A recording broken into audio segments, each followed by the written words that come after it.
Hello, this is Abby. Dear Abbey, this is gonna be a long one. Oh boy. Dear Abbey, how do you tell the difference between a new exciting crush and a rebound? Does it matter? Dear Abbey. Dear Abbey. Dear Abbey. Welcome to our little corner of the internet. This is the Dear Abbey podcast. I hope you stay and hang out with us. See you in a sec.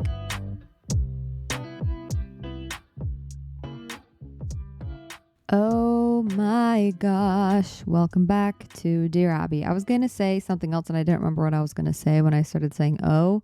Welcome back to Dear Abby, everybody. If this is your first time listening, I'm happy to have you. I hope you stick around, hang out with us.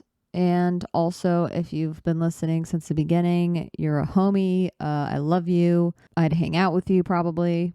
You also probably are mentally ill. I can joke around. Hey. I can joke around about that stuff, okay? I hope everyone's having a fantastic Thursday. A wonderful, beautiful, cool, fun, normal, boring Thursday is what I hope. It's okay if it's boring.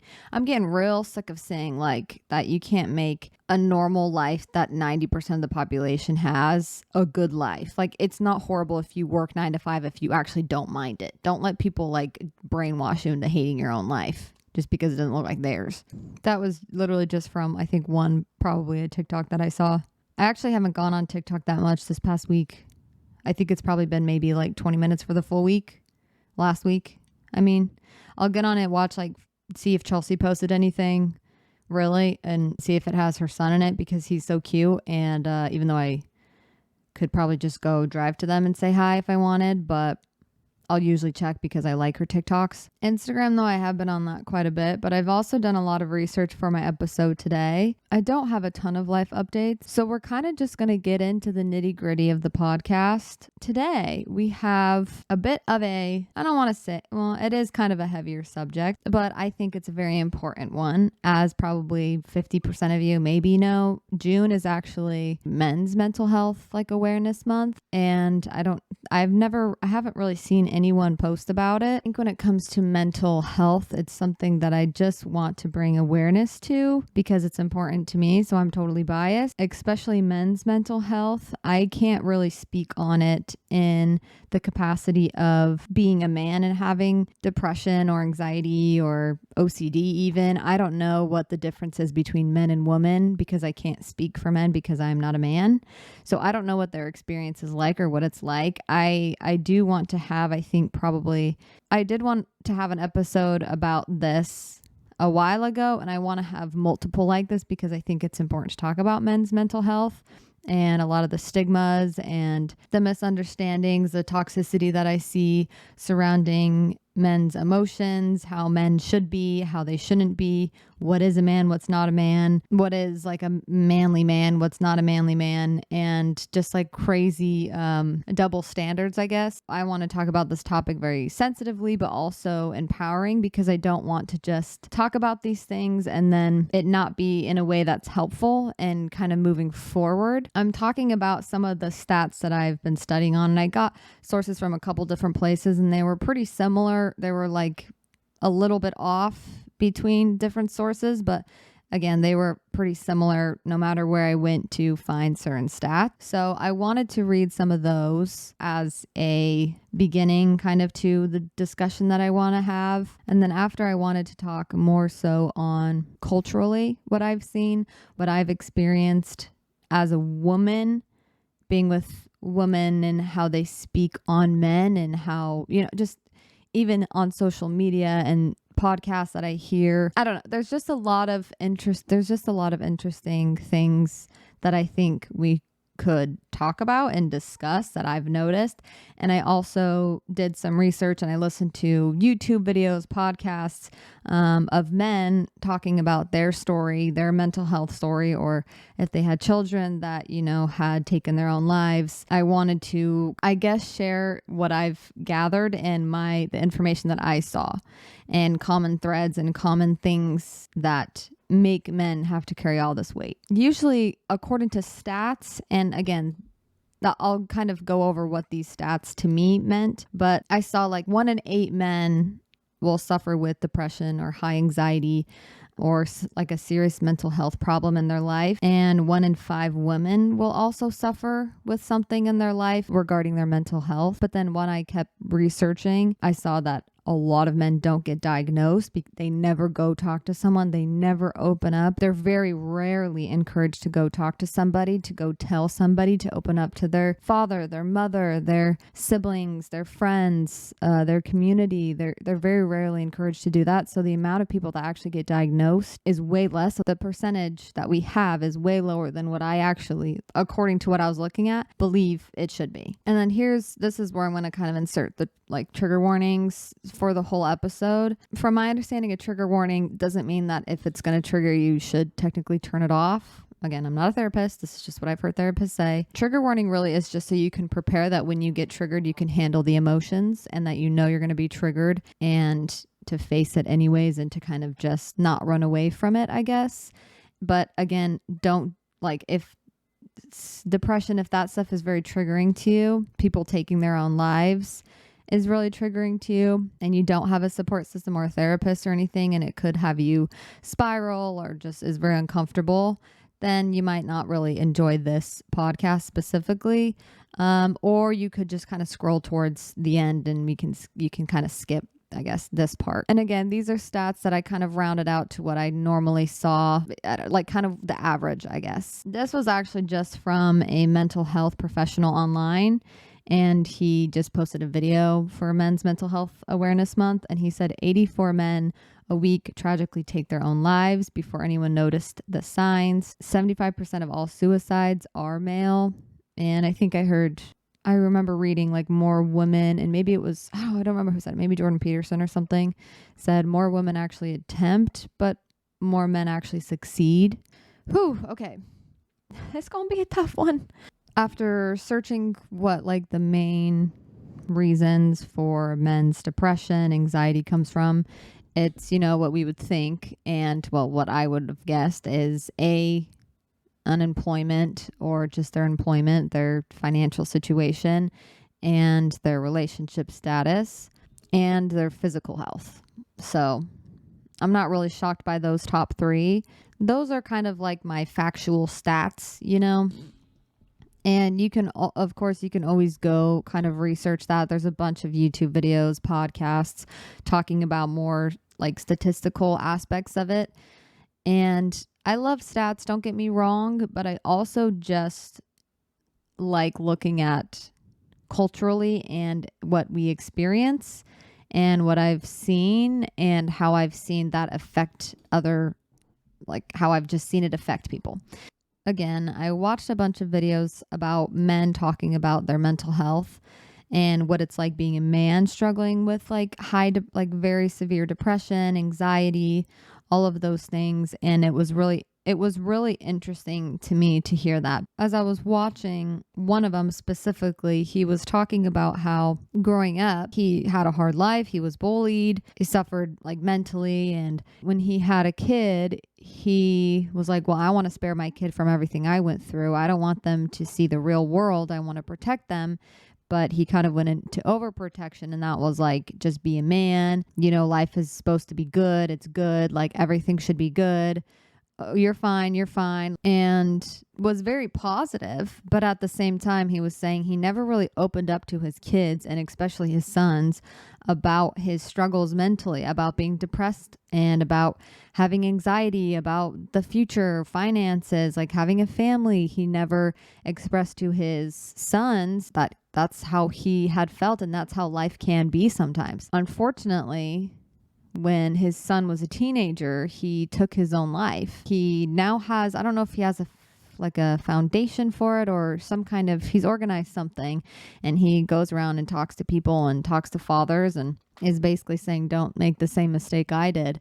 And it was really interesting to hear him talk about how if he were to say anything to his son, it would be, I'm sorry, because he's regretful that he wasn't more open about his emotions to his son because his son didn't feel like it was okay to have them. This is something that I get really upset when I see public male speakers be toxic. Masculinity is not toxic. I think masculinity is very important, but it's not what people think it is. what people want to think it is, that it's just like a man that has no emotions, is just rock solid, never like makes a mistake, is perfect. Every business venture they have is a success because that's what a man is, or every single relationship they have, it's like everything's perfect because that's what a man is. And that's kind of what his message was. And that's what I saw a lot. It was a very common message that I saw men talking about to other men in podcasts and YouTube videos, is they just wish that either they had talked about their emotions more to their family, their friends, their kids, or that someone had talked to them about it more and made them feel like it's okay to have big emotions as a man and to fail as a man. If you get broken up with, to feel really hurt. I see a lot. I was just watching Love Island, and it just was reminding me of all the things that I've seen. I mean, this is reality TV, so how accurate is it? But also just in general conversations that I hear of when a male goes through this was another stat, is when a man and a woman like go through a breakup, the woman actually is more wounded at the beginning and she takes it harder, and it's more wounding for the woman at the beginning, but she fully recovers. And I don't know if that's just because we're able to let ourselves feel our emotions more. Like we feel more okay to be crying with tissues, comforted by your friends, and you have movie nights and you talk it out. You talk about, I miss this, I miss that. It sucks. And I'm sad and I don't want to get out of bed, and normal breakup stuff. But if you're a guy, that was like men rarely fully recover from any breakup. And it totally makes sense because I'm thinking of a lot of men that I had dated or guys that I knew, and even online, and just the way that I see certain men treat women sometimes. There's an emotional wound there, and it's very obvious and it shows. I mean, everyone has responsibility, and for men to fully feel their emotions after a breakup, if that's one of the top causes for men's depression and anxiety and self-loathing and shame, they don't have to stay in that loop. Like, we have to encourage them, and they need to seek help. We need to make it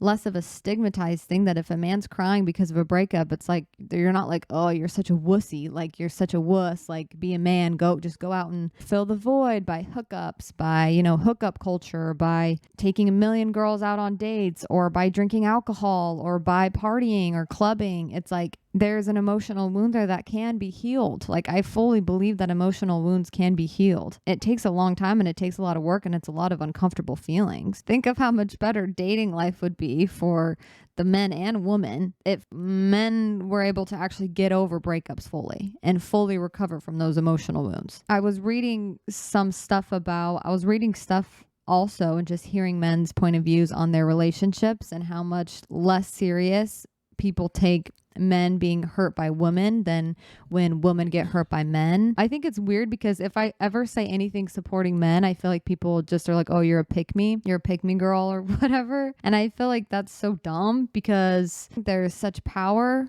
that comes from unity between men and women, and not like as husband and wife, just in general. Women can do a little bit better, and it goes vice versa. Men can do better at supporting the women in their lives. I feel like if you take that personally, and I sometimes, even when I say I take it personally, almost like, oh, how could I do any better? It's like, you probably can't do better, let's be honest. And also, if you do take it personally, I do sometimes when I'm in in a bad mood, or when I'm just taking everything personally, I would double check why I do and why it's taken personally and why it makes me angry, to be like, well, women can do better at supporting men and supporting the men in their lives, because that's not like a horrible thing to say, but I think it goes both ways. Something that I see a lot is just, it's like this overarching war.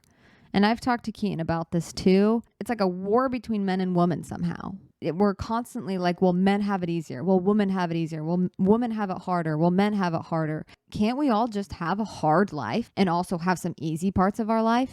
Like, why is that so hard to grasp, that maybe men's lives are hard too, and maybe women's lives are hard too? I don't know why it has to be like a completely 100% or 0%, why it can't just be somewhere in the middle where both genders have hard lives. Life is hard.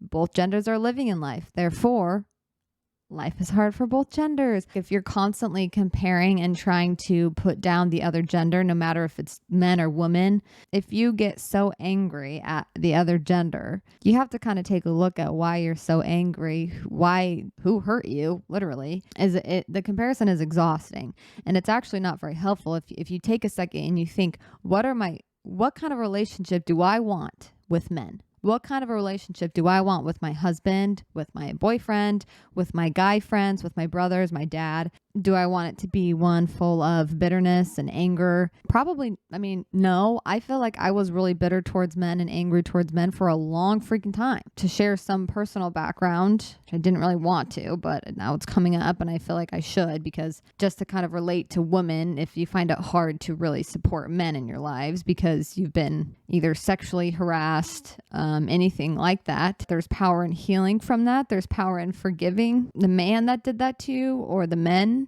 if it's more than one. I think working towards healing that wound and is so freeing. For me personally, I went through a really hard time I was really angry with men for a long time. Like, I just hated them. I was mad at my brothers for no reason. I was mad at my dad. I was mad at every guy that I saw. I'd put what they did to me on every single man. And that's still something that I think comes back up for me, that I feel like I'm still healing from. So I guess vice versa, like if you're a male, if you're a guy, and you hate women, like you just think they're stupid, like you can't take them serious. It makes you mad that they dress a certain way. It makes you mad that they act a certain way. It's like, that's not on them to fix. That's just on you to discover where that wound is. Let it go, do something about it. A lot of men don't feel like they're allowed to feel big emotions and feel really anything. And I think there's just like a disconnect. You don't have to stay the same. When people think of feeling their emotions, it's not acting on your emotions. It's not living your life based on every feeling that you feel. And I think when some men hear it's okay to feel upset, it's okay to have emotions, they go to, well, that equals weakness, that equals staying the same. That's not what that is. When you let yourself feel your emotions and you heal and you grow and you learn and you open up your heart again, that's not at all weak. To me, it's a lot easier to go when I'm mentally not okay and when I'm emotionally wounded and drained, because I don't have to think about anything. I don't have to feel anything. I just go and ignore. Or I do the opposite, where I don't do anything and I just sit there and I don't let myself feel, and I watch TV and I just kind of emotionally numb myself. There's a balance. There is it's a perfect combination, that not all of us will, I don't think, ever attain, of letting yourself feel your emotions. But there's a scale of like feeling your emotions, acknowledge it. You can hold yourself in love. It's not weak to do that. Hold yourself with compassion. In fact, this will probably enrich your relationships with the woman in your lives. Feel that emotion, but then let it go, move on. I don't know what it's like to be a man and have emotions. I'm not a man, so I feel like I can't really speak on their behalf in terms of what it's like. So I don't know what the difference is between men and women in the way they process their emotions. I didn't really research if there's like a different way to do it that connects with men. Giving your sons, giving your boyfriends, the men in your life space to heal, grow, feel, be hurt. That if you say something rude to your boyfriend or if you say something rude to a man in your life, that's hurtful, that was mean, that was bratty, they don't just have to accept it because you're a woman. If a man is feeling upset by something, angry, sadness, acknowledge it. Always acknowledge the feeling for what it is. I feel sad. I feel abandoned. I feel confused. I feel scared. I feel mad. Mad's a very common one for men. Then I heard a lot of, from someone who's fathering, who's helping you learn, a mentor saying, okay, so you feel angry. Okay, if there's something to do about it, what are you going to do? I don't know how helpful this is in a therapist, psychological point of view, whatever, because I don't study that, but this is just something that I kept seeing. It's so weird to me that, again, I'm going back to this because whenever a lot of the times when I see discussions between men and women, and if a man is hurting and if a man is like got literally verbally abused by his girlfriend or something. I'm not saying that this like the male did everything right, but it's like I almost feel like I can't even say that maybe the woman did something wrong. Like I feel like culturally, if I say that, I'm going to be a pick me and I'm going to get canceled. But that's how I feel. It's so weird to me because sometimes I say such bratty, rude things to Keaton, but if he said those things to me, I'd be even more upset. And I'm like, that's such a double standard. Let men cry, let men get it out so they can pick themselves back up and keep going. I think it's very halting to growth to like not acknowledge how hard something is. This is again back to the guy who was talking about his son who had taken his own life. Is a lot of times he was saying as a father and as someone who's trying to support someone who's going through a lot or who's feeling upset or sad or incapable of something, you don't like seeing them in it, so you want to take it away because it makes you uncomfortable if you can't like settle those feelings within yourself or like face those feelings. His whole thing is like you can't fix how they feel. If you're a girl and your boyfriend is upset about something or vice versa, you can't fix how they feel. They feel hurt. Don't try to fix that they feel hurt. Don't try to say sorry 1,000 times the right way until they feel better so then you can relax. Or if they're just having a rough time mentally, that you can't fix how they feel. How they feel is how they feel. Now, whether that feeling comes from a truth or a lie really does not matter sometimes. It's like they're experiencing something very unpleasant, and to acknowledge that is so important so they can move on, feel supported in their lowest points, support them so that they can move on and feel like they have support from the ground up. You know what I mean? He did an exercise with this group of men and he like had them, it's like one of these classic exercises, but he had them close their eyes and then he did like raise your hand if you ever felt excluded in school or bullied, or if you felt like you weren't good enough in your marriage, if you felt like you weren't successful enough. And every single guy had their hand raised. I mean, he only said like probably 3 or 4, like I think he said insecure financially, not good, aren't able to provide. And then if you feel inadequate, and every single guy had their hand raised. And then he did another one for if you've ever felt depressed or anxious, and almost like every guy had their hand raised. It was just really interesting to see. I mean, I could have guessed that, but I also think men need to see that. They need to see other men that have struggled. Again, I think sometimes the way that it sounds is when we're saying like, acknowledge your feelings. It's not to stay there. It's like to acknowledge that they can change, that they don't have to stay any of these things. For men that have mental illness, you're not broken. You're not less of a man. You don't have less of a capability. You don't have less of a potential. You don't have anything less because you have a mental illness, period. And for a man, you have nothing. There's nothing less manly about you because you have a mental illness. And there's good news, which is what I'm trying to at least, bring more awareness to, is that you can change. That there is a possibility to shift your life, shift certain things in your life around, shift perspectives, shift beliefs, start to actually care about yourself, take care of yourself, and get confident. And slowly over time, if your mental illness never even goes away, because sometimes I don't think my OCD will ever be actually gone. I don't believe that'll happen.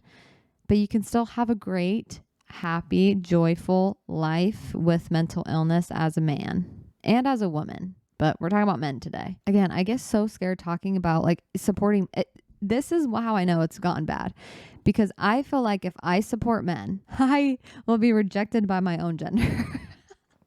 I'm so scared to talk about this because I genuinely feel like people will be annoyed that I'm on like the enemy side. But like at the same time, I get it. Like I totally get that though, because usually when people say like, I support men, like I encourage men to be men, sometimes I think just based on what we've seen, our experiences and what's been influencing us, things that we see, the men in our lives, what they've looked like, what that's looked like, we get scared by what masculine is, because I think it's just turned into something that I truly don't believe what masculinity really is. It's not toxic. It's very wholesome. It's very protector. It's a man that's going to keep trying, that's going to listen. Those are the men that I support. But as far as like the toxic masculinity goes, that's a whole different story. I don't support that, obviously. I don't think we should just let things slide. I don't think we should just let men walk all over us. I don't think those actions are okay done by people like men who portray toxic masculinity, which is thinking you're superior than women. Any of that type of BS, I 100% don't condone nor believe in. So I totally get the fear of wanting to stand with men, I guess, and support them because, again, based on our experiences, we could have really yucky feelings that come up with that and a lot of fears and uncertainty. And so I just want to also be clear on that. I don't want to invalidate experiences. All of us should be held accountable for our actions, whether we're hurt or not. It doesn't matter. It's like the F-boy saying of like, maybe we're all just hurt. It's like, that's not an excuse to treat people poorly ever, ever, ever, ever.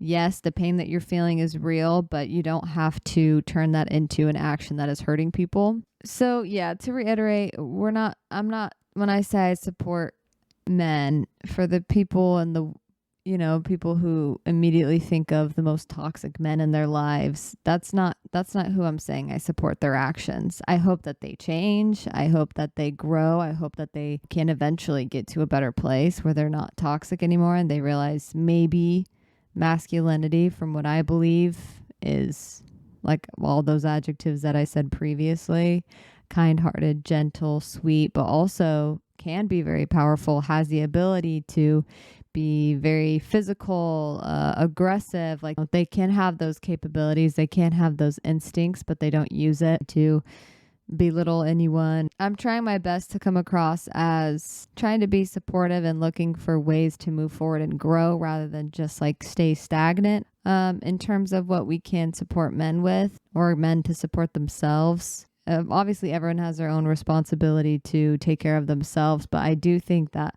for me personally, having a support system, having people that encouraged me to go to therapy, that made me take my recovery seriously, was life-changing for me. And I genuinely think that if more men had role models like this and more men had people in their lives that encouraged them and made a safe space for them to open up, I genuinely do think that there would be a lot more real masculine men in the world, not toxic. That's all I'm saying. That's all I'm saying. Now, I know mostly women listen to my podcast, so hopefully you guys listened to most of, my whole rant on that, but there's a lot of opportunities here for growing. There's a lot of opportunities here to feel more love for the men in our lives. And if you are with someone that has a mental illness, to be so patient with them and loving and kind. And also, I want to validate how hard it is to be with someone who has a mental illness. It's not an easy route to take, but it can be very rewarding, but it is really hard. And I validate every experience that you've had and feelings that come with those experiences and the doubts and the worry and the uncertainty. It's all very hard. I do want to say, I don't know the difference between men and women and how they really heal from their emotional wounds, A, and B, how different, because obviously what makes a woman feel happier is different from what it makes a man feel like, a man and happier, because it's not bad for a man to feel like a man, I love feeling like a woman. Like when I feel in my divine feminine, I'm loving life. I think to round it out very tenderly, I guess, and just not talking about societal things and cultural things, because sometimes that kind of gets exhausting. I think just on more of a personal level, this is towards men. Again, I don't know how many men are listening, but maybe I'll post this online. Who knows?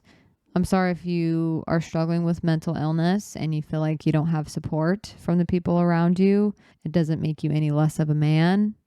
Don't listen to the guys in their lives that tell you that. It's okay to struggle getting back up after a relationship breakup. It sucks that you most likely maybe you feel let down by the people around you, your friends, family, society, the world. I don't know, that you wish you just had more support and was less stigmatized if you have a mental illness or depression.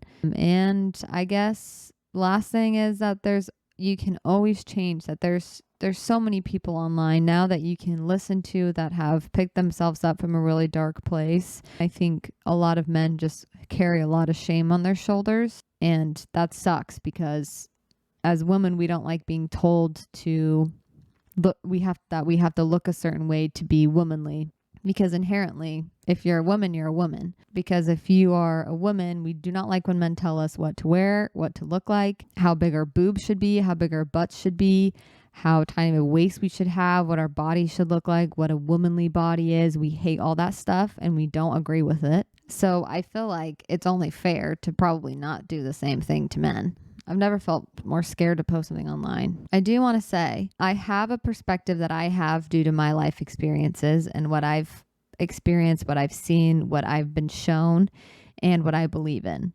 So this is all just my life perspective and what I've seen, what I've felt, what I've listened to, what I've learned about, and what I've seen works, what doesn't work. The reason I have that perspective and why I think I was able and why it was not easy for me by any means, but maybe didn't take as long to be like, oh, actually men aren't all pigs and disgusting and I don't hate all of them.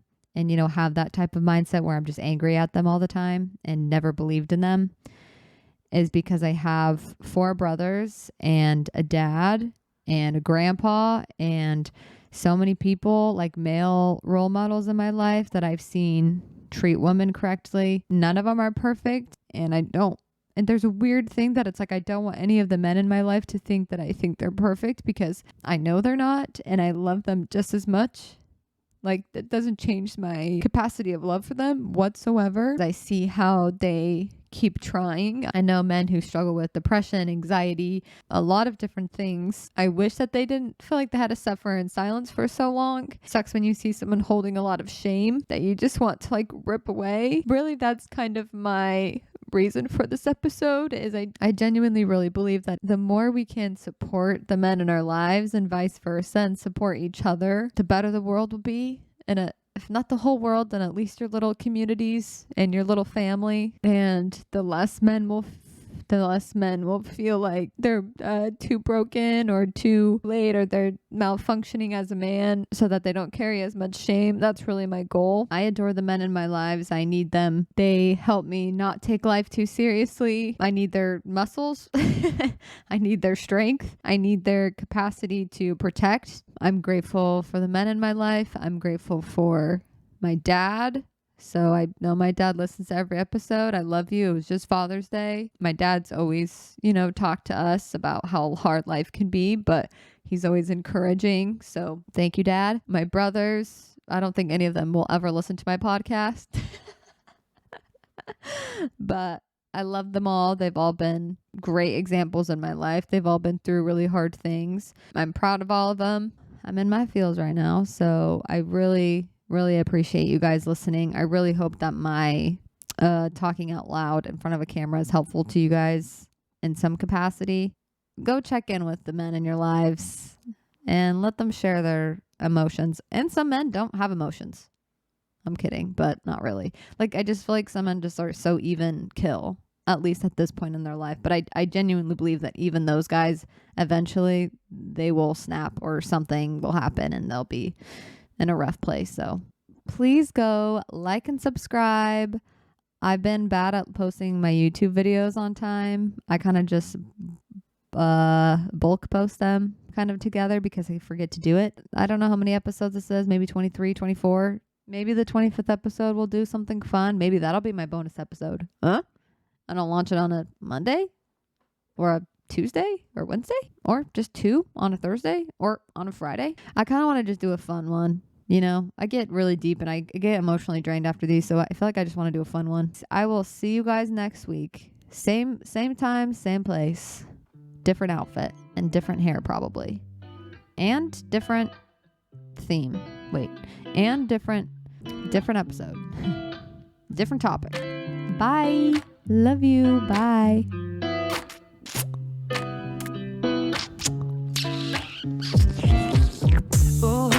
Taking a ride to Jonah Lake 눈치 보면서 들어가야 할 때 찾아 나머진 바빠 개설레임 바꾸는 사람들